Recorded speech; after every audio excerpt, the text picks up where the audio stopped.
Great to see some of you. I'm a little nervous when I see familiar faces because I owe so many people money, and I think they're here to collect. But are there any other questions before we take a break? I mean, I just live from break to break. There's no need to get really serious about this. This is a Sunday. Now, I will say some more stuff in Big Church for the folks that show up there. And I could tell you, I'm going to say the same thing over there that I say here, so you get a pass. You can just leave as soon as this is over. I only have one thing to say, then I just keep saying it over and over. Teasing, kind of. What I do want to talk with you about is a macro vision a little bit. Over in Big Church, I'm going to do some personal, some help personally, I hope. But I want to talk about the church with you folks. At the 40,000 foot view, what I think God is up to, what I see going on, the biggest shift that's underway, and it has really emerged since I've been with you. We were talking about it some back in those days. We even had to invent some words to talk about it, like missional or whatever. But the biggest thing that's going on in the Western church, and it's a need, is the move from a church-centric view of what we're doing to a kingdom-centric view of what we're supposed to be doing. And so I want to spend the next bit with you guys before you turn loose and just talk about how the kingdom and church, have I lost it already? I didn't do anything. I really didn't.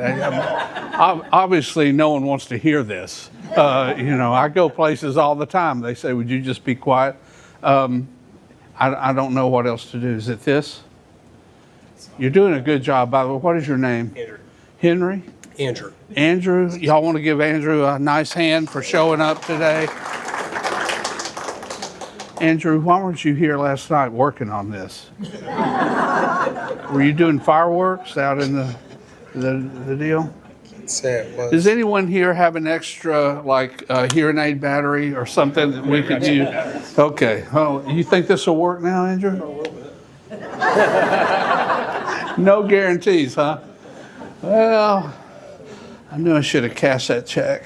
All right, so what I want to do is I want to talk about how the church fits in to the kingdom. Now, I got to confess, some of you my father was a Baptist pastor.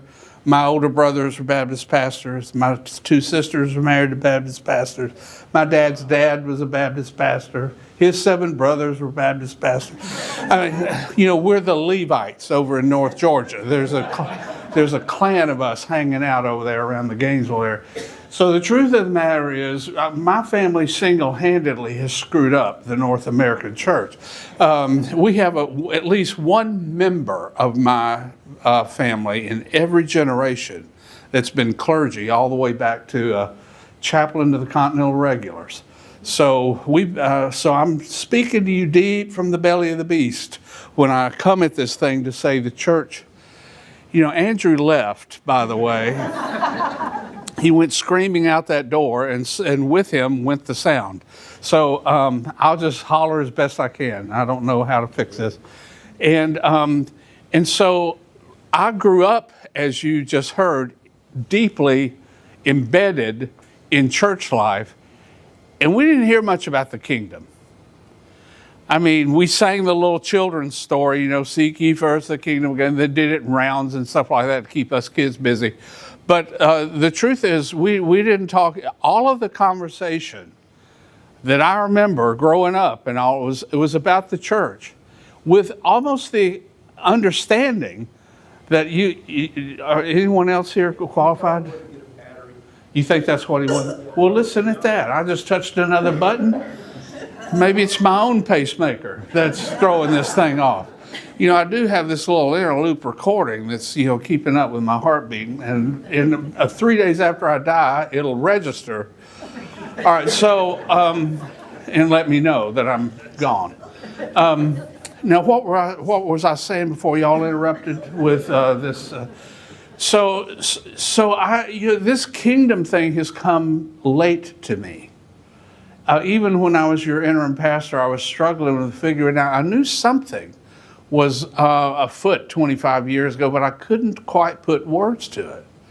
And we struggled together a little bit about that. I mean, I would preach and wonder about what, and some of you, made some wonderful responses to that. But here's what I've come to. Because, by the way, I'm going to hit it right now. As soon as that's the other thing. This button is below my belly line. I can't see it. I only have to feel around for it. But anyway, that's more information than y'all wanted.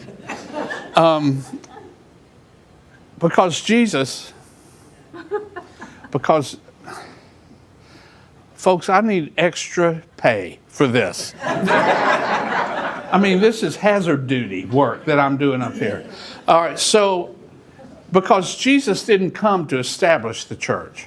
See, I kind of grew up thinking that. And that he gets up every day thinking about the kingdom of God, the true kingdom of heaven, kingdom 100 times. 90, well, right at 100 times. I mean, and he didn't teach us to pray thy church come. And he didn't say, seek ye first the church. And then he didn't say, I'm come to give you church and give it to you more abundantly. Jesus was obsessed and completely focused on the kingdom. And why not? I mean, what is his frame of reference? Where's he been hanging out forever? And where are we headed? Because the church itself, by the way, is a creation for time and space and history. And we're going to be folded into the kingdom. And it's the kingdom that's forever, not the church. The church is not the fourth member of the Trinity, and so we have a job to do, and it's very specific. But since I didn't hear much about the kingdom, let me just tell you what I'm talking about when I talk about the kingdom, so we'll understand this. And I appreciate a really good marker. If you can't get high off the marker, it's worthless. That's what and so which means is this talk's going to get better as we go along. Here's what I talk about. Here's what I'm thinking. And it's not about land. It's not about territory. It's not about anything that we associate with kingdom. The point of the kingdom is life. I'll use a little Bible to back this up. We start the Bible in a garden. What's right in the middle of the garden? The tree of life. By the way, the answer to all these questions is life. So you get an A on this. We end the book. We move from a garden to a city. And we end the book in the city. Flowing down the middle of the city is the river of, and on both sides of the river, trees of, and Jesus came and said in the middle of all this, I am the way, the truth, the life. The point of the kingdom is life, as God intends. He had a dream for every person in this room, and that dream is for you to grow into that dream. In fact, when I talk about discipleship these days, when I consult, I talk about helping people grow into their own skin, because you have a very particular mission on this planet that you've been sent to carry out. And life as a gift, in fact, when Eden disintegrates, going back to the first of the book, God sends an angel to stand guard over that tree of life. Because when God gives life, he never rescinds it. I remember when they handed our second granddaughter to me at the Lexington Medical Center over here. And it had never hit me at the same moment, but I remember when they put her in my arms, I thought, I am holding a creature who will never cease to exist. I think it was C.S. Lewis that said, you've never dealt with a mere mortal. Every person in this room is built to last. You have been built for eternity. It's a remarkable. And none of us generated our being here on the planet. We have all come from the heart and the mind of God, and we are forever. And so life is that precious that when Jesus says, I am that life, you see what he came to do, it took me forever to figure this out. You think, this is easy. He didn't come just to teach us about the kingdom and to point us. He came to live the kingdom. You see, the way he went about life, he's saying, this is the life God intends. You can do this. Do what I do. Just follow me. And, we're supposed to be, instead of scarcity thinkers, we're supposed to be abundant thinkers. We take some fish and bread and feed 5,000 people out of it. You've done that. We're supposed to be peace people. We're supposed to be truth people. We're supposed to be compassion people. All that stuff. Jesus says, I want to show you what the life God had in mind for every single person on this planet. Now, I know he's the Son of God. He's got a leg up on us on some of the miracle stuff. But in terms of how we deal with people, in terms of what we think about, this is why he said, if you'll just seek the kingdom, all this other stuff's going to take care of it. You don't have to sweat this stuff because the big picture is the kingdom, and that's where you're headed. And so for me, it took forever to be able to express this in a way that, so in other words, life, and I don't mean just spiritual life. See, that's the other thing I grew up with. We used to talk about saving souls as if they were somehow disembodied entities out there. Life in every aspect, emotional, relational, physical, financial, yes, and spiritual. God is working across, wants to integrate all of those components, all of those sectors, all of those issues and concerns of ours. He wants us to flourish. It's interesting, Harvard has a big deal going on now. It's been going on for about 12, 15 years now, this human flourishing survey. When you look at it, and there are like 10 different factors around it, and now they've gone to a global, they're working with Baylor and some other, anyway, you look at all those categories, you and I, we read the Bible, we've gone to church, we understand those categories. God wants a rich and flourishing. Jesus called it abundant life. They're calling it flourishing. The point is, God intends for it. So how does the church fit into that? You're trying to say, get to point number 2. Well, the truth is, I didn't have a point number 1, as you figured out by now. That's why I don't use PowerPoint, although I will in the next service, because the problem with that is you have to talk about whatever comes up on the screen. And this is more of a stream of consciousness or unconsciousness, whatever. So how does the church fit into this? Because you're saying, well, wait a minute, we are a big deal. Yeah. But Jesus, when he established the church, remember, it was still in the context of the, in fact, that's when he talks about church, that and one other time. And let me just remind us how that,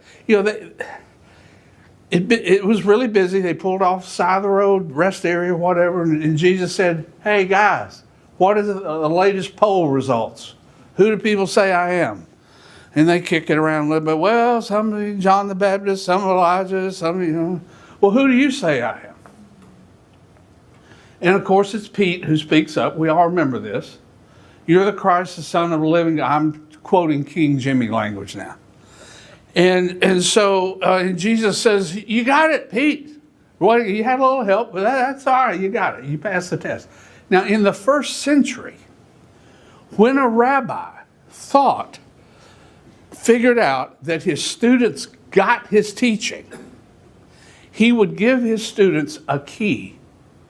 If you ran into a student of Gamaliel or Hillel or Shammai, whatever the big rabbis were, and you saw the key that they carried, you knew exactly what they thought about life, about God, about everything, all of it.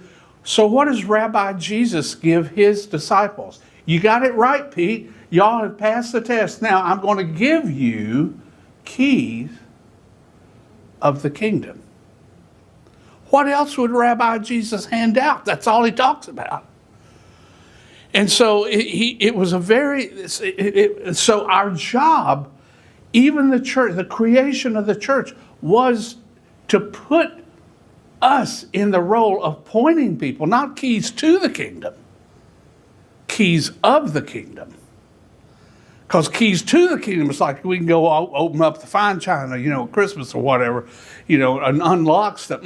Keys of the kingdom mean that when people brush up against us in the first century, that would mean they would understand what we thought about, what we stood for, what motivated us, because of our rabbis' thinking had permeated our life. So they're supposed to brush up against the kingdom when they brush up against us. They're not even supposed to come away saying, boy, what a great church. I'm not against that. But if that's as far as people get, we still haven't gotten to the key that we're supposed to be carrying, not of St. Andrew's Baptist Church, but the kingdom of God. Which means then that everything, and I'll speak about this more if I remember, over in Big Church. That means that as we are working to help people experience the life that God intends, that's what kingdom work is. And it ain't just church work. It's however we are co-conspiring with God to help other people live a more flourishing, abundant life. That means, by the way, that there are a lot of people on planet Earth that are working with God for the kingdom that don't even know it. Because if they're helping people live a better life, that's kingdom work. Now, by the way, we are invading another kingdom. Because there is a kingdom of anti-life. There is the kingdom of darkness. And basically, Jesus came to say, we are taking back everything that hell has stolen. That's the kingdom mission. Restoring people to life. In fact, gang, I grew up with a 3-chapter gospel. Creation, fall, we screwed up, and Jesus came to redeem us. So we got our ticket punched, we're on our way to heaven. There's a 4th chapter.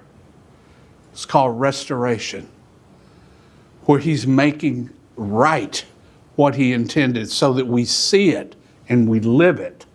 That's why Jesus said, pray that the kingdom come where? On earth. That's not just metaphor. That's not prayer speak. He came to show us the kingdom on earth. Pray that the kingdom would come on earth. Which is very exciting because it means that there's a lot more that we have yet to see that's going to happen. More on that later, maybe. So how does the church fit into this? And as soon as I remember, I'm going to share it with you. Here's what I mean these days when I talk about the church. We are the people of God. This is a little longer. This would have been good for a PowerPoint. We're the people of God, partnering with him. Don't worry if you can't read this back there, because I can't read it right here. Partnering with God in his redemptive mission. You would think I would have this down by now. In the world. And every one of these phrases is important. And this is what I mean when I talk about moving from church-centric to kingdom-centric. The church has a job in the kingdom, but it's not about building the church. Jesus said he'd take care of that. And our job is to have the keys of the kingdom. Let's think about this. We are, first of all, we're the people of God. In other words, church, what has happened in the West over the last a long time, over centuries is the church has become a vendor of religious goods and services. We go to church to get our worship pets, our sermon pets, our youth ministry, or whatever. And I'm not against that. Please don't hear what I'm not saying. But the church was never designed to be a place.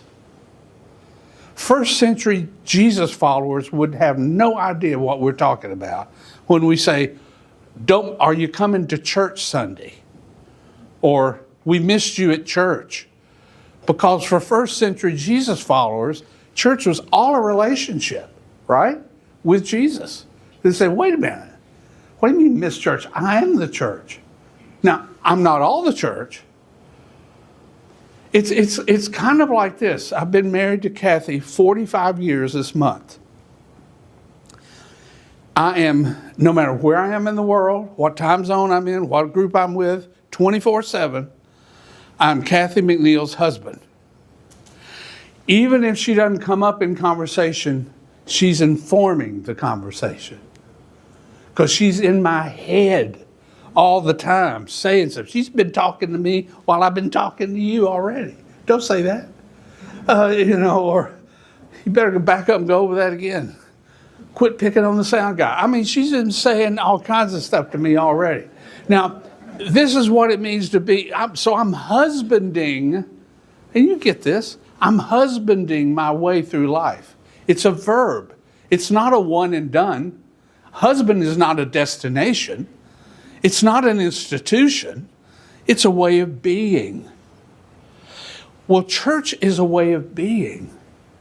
We church our way through life. It's not a one and done experience where we are a member of something. It's a way of being. We church here, but we church at work. We church in the neighborhood. We church at home. Because that's who we are, 24/7. Everywhere you are, the church is. In fact, I'll be at a place speaking or whatever, and I'll have some youngling come up and say, I think God's called me to start a church. And I say, I doubt it. Just to mess with them a little bit, just see if they're, listening.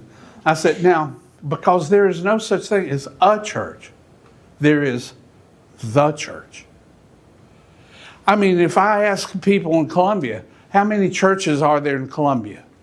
Most folks will go, gosh, there's one on every corner. No, there's not. There's one church. God doesn't look on our city and go, Baptist, Methodist, better, worse, good guys, bad guys, whatever. He doesn't think in those. It's his body, his people. And by the way, this idea that we are related to God or in a special relationship with Him goes all the way back to Genesis 12. It's the call of Abraham, right? When God starts, it's difficult to translate those first two verses, but it's basically, Abe, I'm calling you, I'm blessing you, so you can turn around and bless everybody who's not like you. Is kind of the gist of those two verses. To bless the world. Bless people that are running drugs off the coast. Sacrificing kids to Molech. Pulling for Clemson. Anyway, I just couldn't help but see that. All right, so this idea, we are the blessing people. Sometimes when I preach in churches, and I usually only get once. This is why I rarely get asked back. That's why I'm a little shocked that here I am. But Jason didn't know any better. I met him, by the way. I think he's probably good for another 3 weeks. Best I can figure. He's in France right now. Is the heat wave still over there? Or I wish he'd taken it with him. All of it. Oh, whew. Anyway, so a nice guy. By the way, I should say. I enjoyed meeting him. He treated me royally at Chick-fil-A. Anyway, so, at least it could have left me with a gift card, to go back, Nancy reminded me, y'all gave me a gift card to Marble Slab, when I left here 20-something years ago. I'm still wearing that gift card from Marble Slab. Isn't that funny? All those, I don't even know if that's still in business anymore. And I mean, it sounds like a funeral home, doesn't it?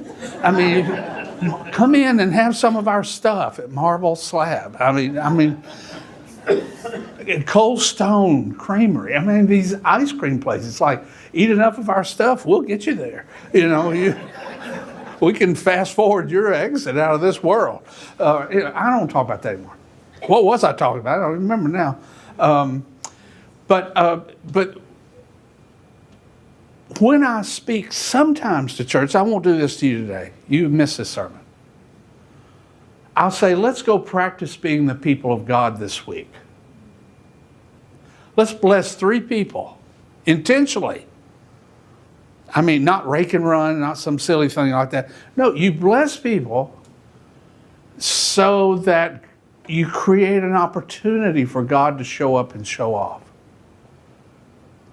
And I could just tell you so many stories of, a bunch of you do this already. I remember I used to eat out at Longhorn when we lived downtown now. I lived out in Dutch Fork when I was here.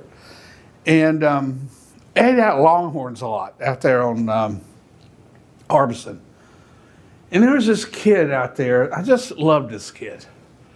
I mean, he's nothing like me. He's everything I'm. He's tall. He was tall. He was slim. He had so much metal in his head. Never get him to travel with me. We'd have to send his head separate through TSA. But I remember the first time I asked him, Jackie, is there something I'm going to have a blessing for my meal in a minute? Is there something I can ask God to bless you with? Scared him to death. I mean, he hid in the kitchen, didn't come back out the whole time I was there. I guess he thought I was going to bring out snakes or something and start doing some kind of incantations. I don't know. But I recognized from that, okay, go easy on this boy. So I didn't say anything else for, I don't know, months and months and months. So it's Friday lunch out there. Kathy and I are eating. It's busy. And he comes up to my table and he says, hey, Reggie, just want to let you know I'm leaving. Moving to Atlanta. I said, yeah, is this a good move for you? And he said, yeah, I got friends there. I said, well, way to go. I'll ask God to bless you. It's the first, after months and months and months, it was the only other time I said anything. And then I slid down my pew to get some chemicals for the tea. And when I came back, I realized he's still standing at the end of the table with his head bowed, waiting on me to ask God to bless it. See, he's not a church person. He's not church broken. He doesn't understand church language. That when we tell each other, I'll pray for you, it means we're done now. I got to go and I'll pray for you. I got you covered, whatever. And so, he thought I was serious. So what do you want to do? So I asked him to hold hands and kneel. It's important you earn the blessings. Has to be uncomfortable for it to count. Of course I didn't. I prayed for him. And I didn't go back to the founding fathers and, I didn't, before spiritual, I just asked God to bless it real good. Now, by the way, I have no idea the end of the story. I grew up thinking if I didn't close the deal, it didn't count. In other words, if he didn't pray to receive Christ and I got him to a church and got him enrolled something, I've learned since, and you've known this forever, I'm slow. You just do your part. You have just because he was moving off my screen, he ain't moving off God's screen. And God's got somebody else in Atlanta, this is years ago now, and somebody else in Atlanta that picked it up and ran the next leg of the race with us because God's after him, not me. And every single person we come in contact with, God is after them. He's the seeker, not us. The Son of Man came to seek and to save, for crying out loud. And so, we can have that confidence. Or I can tell you, so I was in Dallas. Holy cow, y'all are going to have to start listening a lot faster. So I was in Dallas, and yes, spectacularly, I was invited back. Park City's Baptist Church there, big old honking downtown, well-heeled congregation. So I had preached the blessing thing, and I was there like 3 weeks later, speaking again. This lady came up to me and said, "You remember that sermon?" I said, "Yeah, I've only got one." She said, "Well, you challenged us to bless 3 people." She said, "I got on a plane to Zurich the next day for business, flew in, got into touchdown, raining cats and dogs, got on a bus to go downtown to a meeting. It's just pouring rain. We stop at a bus stop. This guy jumps on he doesn't have an umbrella. He's wearing a very expensive looking suit. He's drenched. He's talking on his phone." And she said, "The Lord said to me," now this I'm quoting, I'm just telling you about her. She said, "The Lord said to me, bless this man, give him your umbrella." She said, "I told God, well, he didn't want my umbrella. I mean, if I do that, he's going to think I'm saying he's stupid. And besides, it's purple, doesn't even match his outfit, and all this kind of." And she says, "Suddenly I woke up realizing that I'm on the bus arguing with God about the color of my umbrella. And all he said was, give it away." "Sir," she said, "do you speak English?" "Some." He was off the phone by then. "Take my umbrella." "Oh, I can't do that." "Take my umbrella." No, back and forth, back and forth, back and forth. You can't do that. And she said, "Oh, please, please." And then he said finally, "Why?" Now she could have said, "Because it's raining, duh, and you don't got one." No, she was obedient. She said, "God told me to give it to you." Now the guy didn't want to argue with her and God, so he took the umbrella. Pads off into the office, into the store, she thinks. Hotel that night. Business colleague who'd flown over with her comes, sits down at the table. He said, "I had the wildest thing happen today. I was in my meeting, and this guy comes into the meeting with a purple umbrella, saying that a woman on the bus had told her that God had told her to give me this umbrella." Anyway, this friend of her, who's also a Jesus follower and also a member of that church, he just sensed that somehow that had touched or opened up the possibility for a conversation. Anyway, led this person, in our vernacular, led them to the Lord, that guy, at the end of that business meeting that day. Now you see, the point is, she tells me this story, it sounds almost like something you make up. I don't know, I'm just telling you what she told me. The point being, sometimes our job is just to give away umbrellas.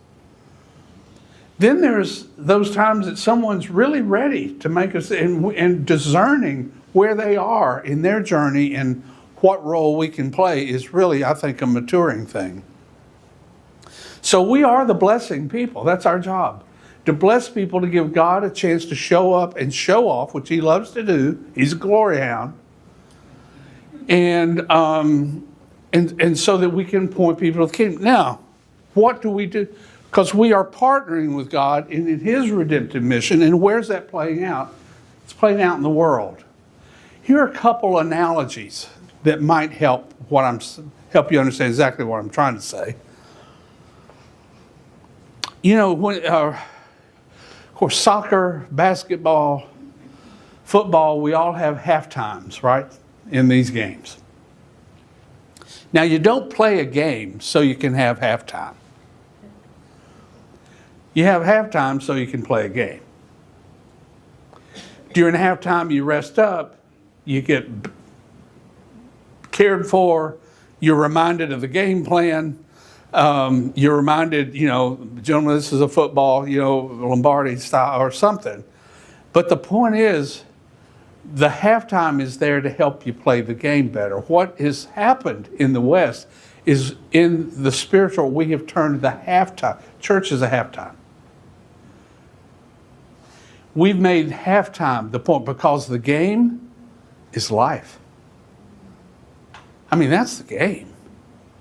Are we living the life God intends for us? Are we helping people around us live the life? We come here on a Sunday or whatever. I mean, this is halftime to get us better equipped to play the how crazy would it be for a team to come out of halftime saying, I know we're losing miserably, but boy, did we have a great halftime. I mean, you should have heard the coach. He's in a 6-week series. It's incredible. I mean, and the band, the music is fabulous, but okay, well, what we do today, what you do when you get together, what you do as you church your way through, is to be prepared and equipped to be a viral kingdom agent in the real game of life that's going on. A second analogy I use sometimes to help people is, y'all might recall, Al recalled it for you. I fly around, persecute folks around the country and overseas some. So I fly through Atlanta, Hartsfield, Jackson International Airport. Delta owns my soul. And because you can't get anywhere if it don't go through there, right? We all know this. 3.4 million miles with Delta, I think, right now. They haven't named a toilet seat after me, though. I thought at least I'd get a door handle or something. But no, they expect me to keep coming. Anyway, now about too frequently, maybe once we walk, it's like Atlanta, Hartsfield, Jackson International Airport gets the scorecard confused. And they think they're winning when all the planes are on the ground close to the hub and the concourse is full of people. Well, you know what's going on when that's happening. People ain't getting where they want to go. And I'm one of them. And there's 280,000 people a day that go through that airport. And I have met most of them. They've been in line in front of me to something I wanted. And so, because the airport has a very important job. It's to get me where I want to go. But when the airport steps into the role of being the destination, it ain't pretty. Because there is no airport that beats the destination. I never wake up thinking, hot dog, today I get to go through Hartsfield Jackson International Airport. They've reopened Popeye's Chicken on Concourse C. Are you kidding? I never, ever. But I wake up thinking, I get to go persecute some Christian leaders up in Minneapolis or whatever. And, and it's just going to be so much fun to beat them. And so, the airport has to do its job, though. This is how important it is. Or I don't get my life mission done. But it's never supposed to be the destination. Nobody in here has on your coffee table at home, I guarantee, great airports of the world.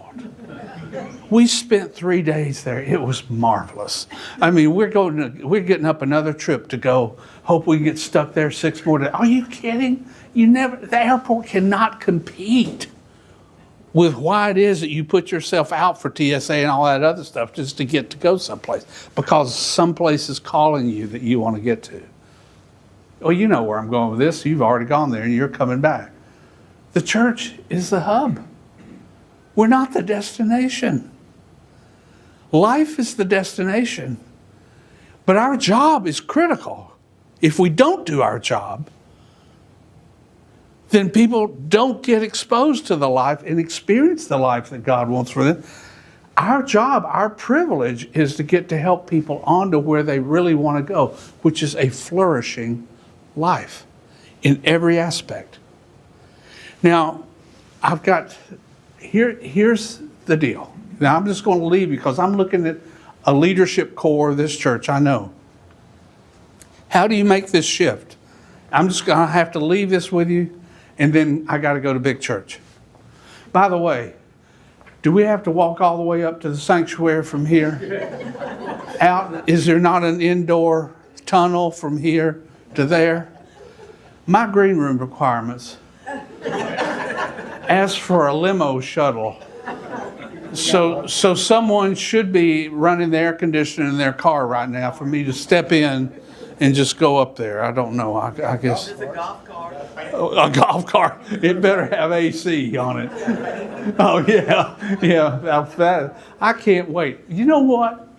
Why should we have to go up there? Why can't we send word for them to come down here? I mean, anyway. So, we just got this thing all backwards. Y'all have sat through this. You ought to get some reward for it. In fact, I remember when I was interim pastor here, there was a parking place for the pastor up there. I notice that's been taken over now by something else. I had nowhere to park here. Here's what has to shift. And I'm just going to leave this with you for your conversation after I'm gone. If you want to pick it up, here's what I suggest. We've got to change our story.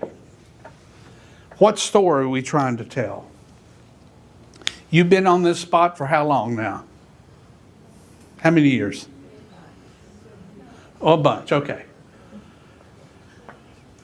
The real story that you're trying to tell is really not about a people called St. Andrew's Baptist Church. That's a tiny story. And it's not selling that much.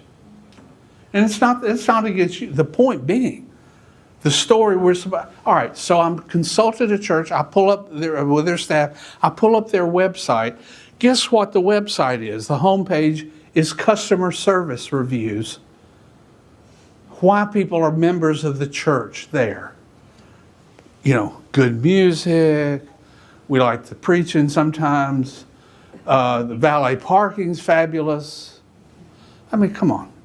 God got, in 3 testimonies, I had them count. God got mentioned twice. Jesus, not at all. Now see, what kind of story are we telling?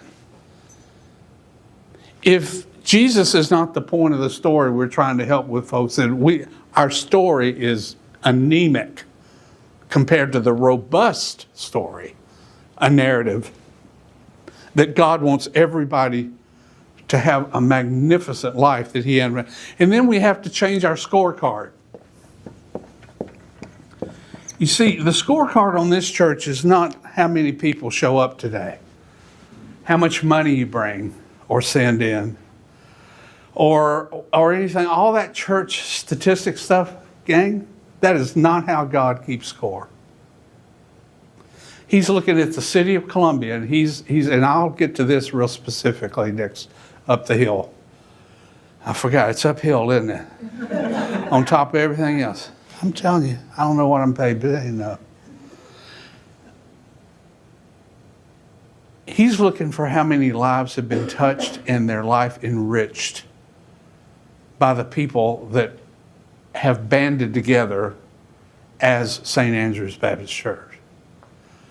His scorecard is very different from ours. I used to think as a pastor on Mondays, if the church if we had a good Sunday, then the kingdom's doing all right. Are you kidding?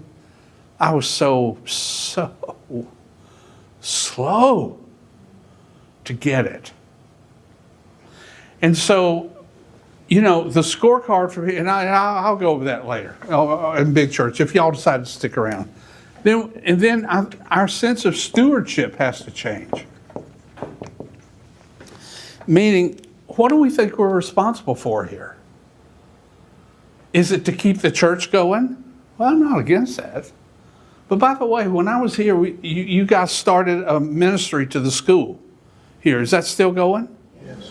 Tell us about it. What are y'all doing there? Are you still feeding? That was so much fun. It's fabulous. I'll tell you at lunch. You want to eat with me? Lunchtime. I think my wife's expecting. Share everything with you at lunchtime. Well, I'm glad to hear it. It's still going. It's fabulous. Good. You see, that's your scorecard. That's your stewardship. You're changing the trajectory of lives. Every kid you're helping to learn to read. Every kid that you're feeding so they're not food challenged. Every kid you're mentoring there. Because I remember y'all started doing all that stuff. And I'm glad to hear it's still going on. There's your investment. That's your story. That's why God put you here. They didn't put the school here to support you. God put this church here to support the folks that are in this community. I promise you, that's how He looks at it. And I know most of you drive in, like I did this morning, 20 minutes or whatever to get here. But you have a stewardship of where you are right here. That's great. Sorry I can't stay for lunch, but I am thrilled that that's still going on. In fact, I remember working with one group here, and we put in a playground down at an apartment complex that some of those kids come from, and I hope that's still going on. And then finally means nothing coming from the lips of a Baptist pastor. But ultimately, the church in the West, we have to shift our structure. For 1,700 years, the congregational modality has been the only way we've thought of how church expresses itself in the culture. Meaning this, a place, some clergy to run it, the Constitution, an organization. That's church as organization. Well, I'm not against it, and a lot of people are still, but I'm seeing a much broader bandwidth of how church expresses itself in this world. I'm seeing church as restaurant. I particularly like that expression.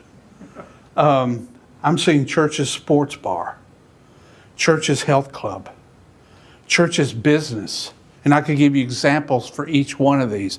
In other words, we are never going to touch people in their life where they already are if we're counting on having them stop what they're doing and come in and listen to us and become church people. We're going to have to invade every nook and cranny of culture right where people already are. And that's going to be a much broader bandwidth. And God is already doing that. Words like parachurch mean nothing anymore. That's like being a little pregnant. You either are or you aren't. There's no such thing as parachurch. As people express, and I'm telling you, gang, I was out in San Francisco. So this group in San Francisco, oh man, we're out of time. There is a congregation that meets on Sunday, but they founded a school, a prep school in technology. That was their very first expression. They are a company. They take smaller salaries so that they can create margin and money to invest in the community where they are. And they've built a school for 100 kids, and then they meet together and pray. So you see, and they say, we started our business as a church. You see, this is churching our way through. Or go to Brood when you're in Fort Worth next time and meet my friend Tony there, who started this magnificent restaurant. And I can tell you, there are Bible verses and places, now it sounds cheesy. He picked it's not. He picked the worst part of town. What in God's name is that? And why? I'm telling you, my ILR is going to send that reading. And there are going to be people showing up here momentarily thinking they're carrying away a corpse. They'll be disappointed to know I'm still alive. Shoot, we're going to make some money today.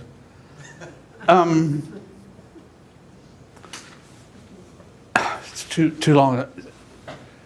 And people are coming to Jesus on the wait staff of the hospital because the hospitality people don't go to church.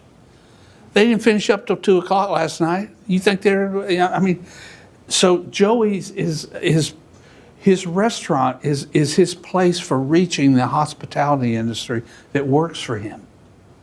He deliberately hires non-Jesus followers, and then they get converted and he fires them so he can hire another.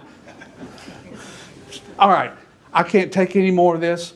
All I'm saying is, as you go along, and in these days where you've had enough history now, and you're looking at your history, and you're looking at your future, I'm here to encourage you that what you're doing in this neighborhood and what you will be doing, and even the structure of how you're doing it, is going to change, and you're going to be co-conspirators with God in His kingdom. All right, I don't have time to pray or do anything. We got to go to church. Y'all get on up there and bring your billfolds.